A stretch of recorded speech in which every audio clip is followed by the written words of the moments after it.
Takže čaute, tu je Darkborex a vítajte pri mojom prvom dieli z hry League of Legends. Dneska to je taký krátky diel, ukážem vám môj chat, to je všetko. No, vidíte, smola, to je všetko. No, nemáte najviac, nemám vás rád moc, nie. Dobre, som na 30 dňa, asi týždeň a pol, mám pekné, skôr by som povedal na to, že Lolko nehrám dlho, možno od októbra roku 2013.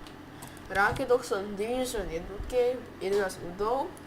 Mal som 25, ale poviem prečo mám 11, lebo som to neskočil Livol. Taký tým som mal sprostý ako neviem kto. Proste nevedeli hrať Lolko.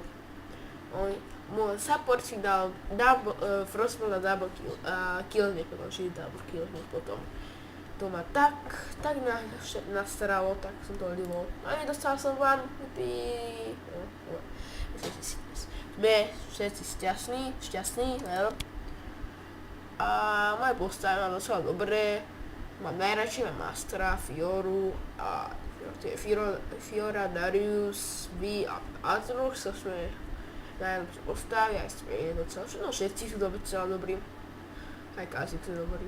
No runy mám dobré, na AP mám takéto pekné, to si môžete prečítať, a na Damage má tiež pekné kult. Na mastersky mám takéto, podľa to môžeme vymazať.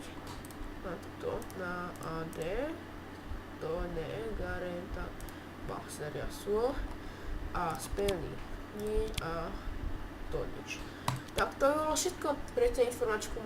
A ešte, dúfam, že sa moje intro páčilo, ak áno, zanechajte like, koment, odber a zdieľajte toto video svojim rodičom, každému proste. Tak čau, čas.